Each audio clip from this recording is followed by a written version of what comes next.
You only need to see this. Hi, me again. And in this little edition of whatever it is that I'm doing, I'm going to show you guys how to make one of my most favoritest breakfasts.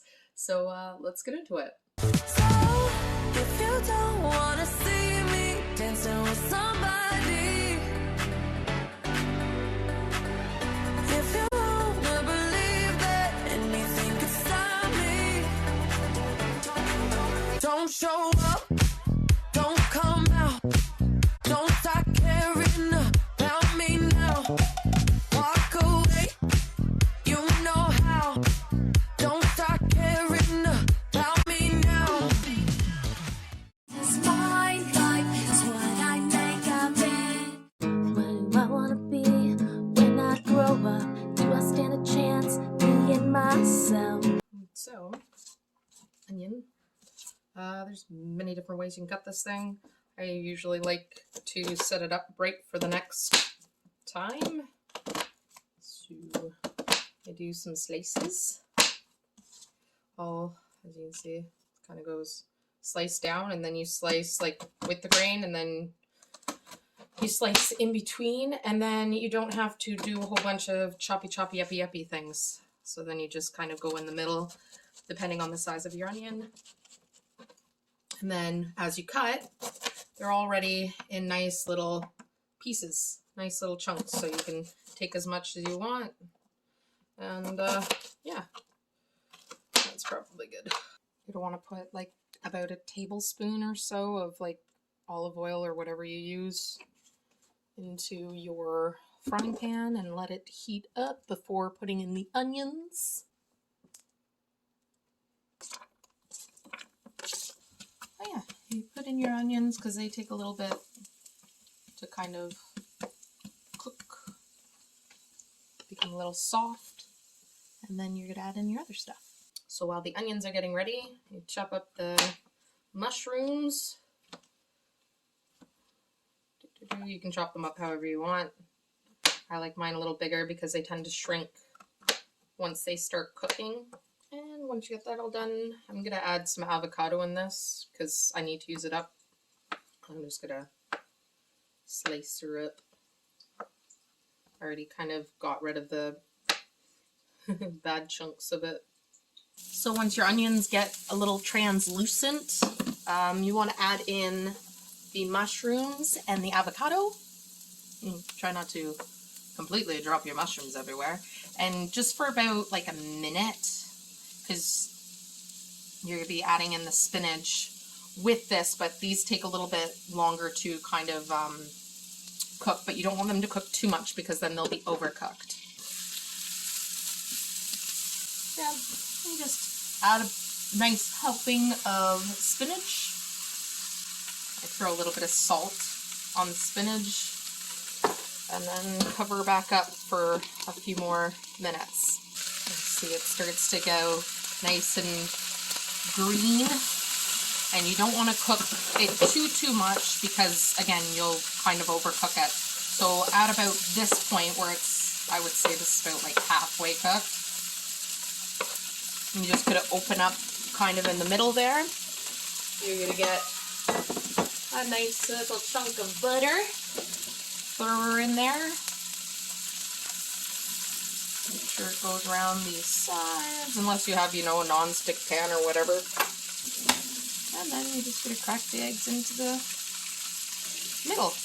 Give it a couple seconds for the whites to kind of go into that more white appearance instead of being all ghostly. And then you can put the lid back on for a few minutes until the yolks of the egg kind of have that non-translucent film over them. So you can see now that it's starting to get that film over, but it's still not completely cooked. So you want to give it a little bit more time. So as you can see right now, it's at that point that if we were to cook it anymore, our yolks would not be yolky. So it's ready to plate. Sometimes it needs a little bit of assistance coming out, but sometimes it doesn't.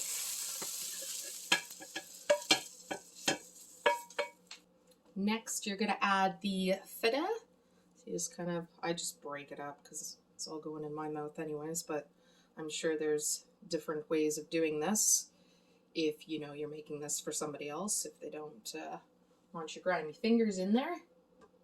Or they do, it's completely up to them. But yeah, if you're making this as a special treat for somebody else, I'm sure there's other ways you can do this. Get it pre-crumbled. And then I like to do a little bit of pepper, a little bit of parsley, and there you have it. It's one of my breakfasts that I make.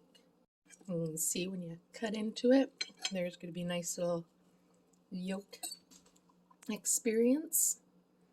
Oh, and it just looks so good. I just can't help myself. Oh yeah, this is happening.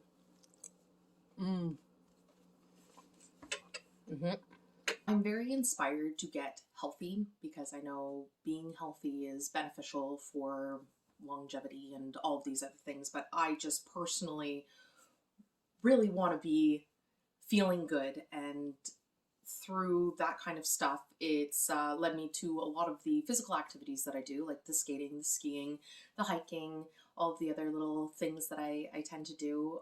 Currently, right now, I am either on day 10 or 11 or 12 of a yoga challenge with Adrian. Yoga with Adrian, if you guys have ever heard of her, she's fantastic. I love her personality and just everything about her. She's just great, and I've been following her for the last couple of years now since I started doing yoga. She's been my go-to. So she's got this 30-day challenge out for the month of January.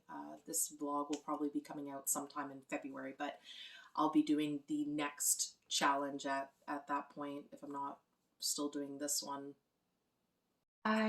Bend the knees, exhale, send it into a forward fold, straighten the legs here.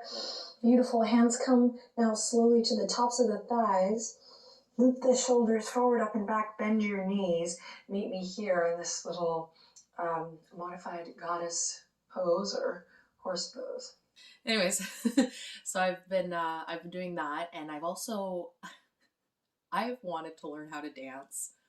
I don't even know for how long, and I have like a separation issue.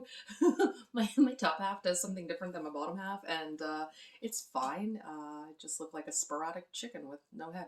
It's entertaining. Anyways, I've been trying to do a couple little dance moves, but I got into belly dancing with Leilah, Isaac. I'll link all of these things in the description below, but she is awesome and funny and quirky. Both of these girls are absolutely incredibly talented and just great at entertaining and being able to like show you how to do these things while still remaining in frame of themselves is really cool. So yeah, I've gotten the exercise kind of side of things down pat. Like I know I can work out, and it's really good for boosting your mood, as I've said in previous ones. And yeah, my issue has been the nutritional side of things, which is like 80% of it. If you can figure out how to eat properly or eat what you need, that's the biggest thing with it. I thoroughly enjoy intermittent fasting, and I plan on doing a detox cleanse at some point, or a long fasting thing. I don't know when, but I'm going to get on the train of focusing more on what it is that I'm putting into my body, because a lot of the times what you're putting in is what you're getting out, right? So if I can focus on putting good nutritional foods like what I just made today, that would be good. I just like chips and a lot of other things too, which, like, it's life. We're here to experience all these great things. So like you don't stop yourself or completely condemn yourself from having all the good things that you like. It's just like moderation, figuring out like, okay, well, like you can have a little bit of this. It's, how did Abraham Hicks put it? I really like these people. Basically, if you were to be given all of the food that you're going to eat for your entire life, like you wouldn't be able to eat it all. So, but if you like, you have it in little bits, little pieces. Now, this analogy that she uses is applied differently, but it can be applied in this too. Like, you can't have all of the good stuff right away. Like, you gotta kind of like have a little bit, have a little bit, have a little bit. So learning that moderation, whatever. So yeah, that's that. Is that all I got for you? Do I have anything else? Anything else want to come out? It's like 2 in the morning. Guess what I'm doing? It's also, look at my hair. It is like almost -30 out, and they cleared off all the snow.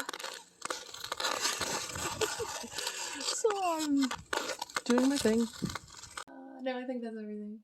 So yeah, that was delicious and nutritious, and I'm still hungry. Actually, no, I'm not. I'm thirsty. That's a thing. Sometimes you are not hungry, you are thirsty. It comes out as the same thing, and we keep feeding ourselves and feeding ourselves to no relief. And yeah, it's usually because you're thirsty. So they always say to have like a glass of water before you eat, and have a glass after you eat. A glass during your eating? I don't really know, but have a glass before you eat, and have a glass of water after you eat. And then if you're still hungry, then you might actually still be hungry. But with proper portionings and things, and giving what your body needs, you should never feel unsatisfied. Yeah. Okay. Well, that's what I got for you guys this week. And until next time, I hope you guys have a fantastic day, week, month, whenever I see you or you see me again. And until then, be happy, guys. Bye. Sure.